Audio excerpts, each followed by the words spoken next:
I feel calmer tonight, but I'm still have bouts of great sadness.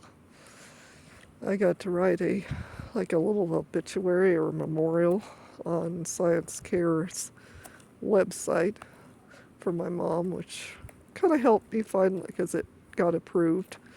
I forgot I even wrote it almost 2 weeks ago. I was thinking they'd probably give me a email, but I went over and found it. Yeah, it helped me a little bit to know that at least she's not forgotten. She can be seen, and people will know that maybe her body is helping science.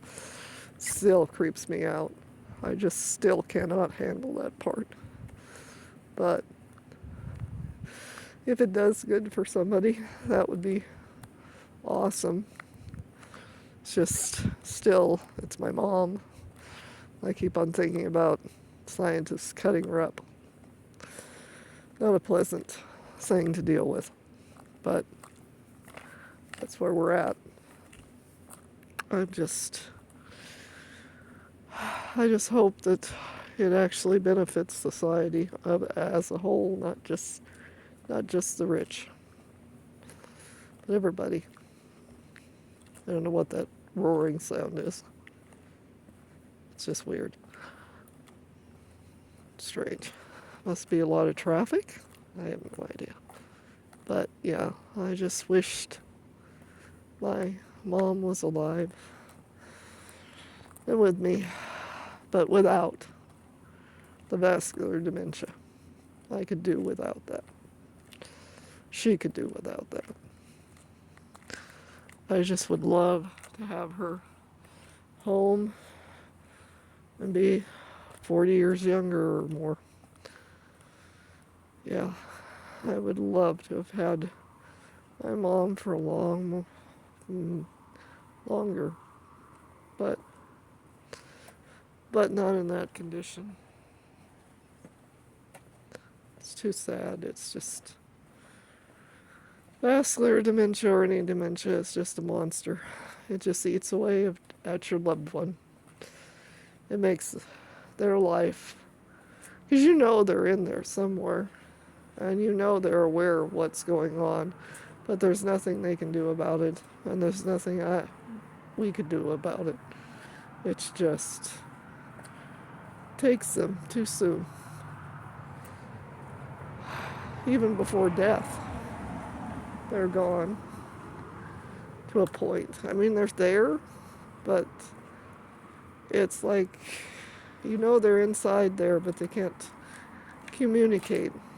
I know my mom was scared a lot of times, not of being with me or being in strange places or anything. It was more fear of knowing what was going on with herself. Sometimes I could tell she was terrified because she semi understood it, but also wanted to fight it, and there's no fighting that. The parts of her brain was scarred over from various, uh, most likely, blood flow issues and strokes, mini strokes, and possible larger strokes. It's not exactly like, it's not like Alzheimer's. Alzheimer's, there's a Swiss cheese where part of the brain is just basically has died completely. With vascular dementia, it's just like scarring, and sometimes the signals can go across the scars. So sometimes she would have a minute or two of clarity, and then boom, it would go away because it was like her brain could tap into some of the memories that was going on, but not enough to keep going.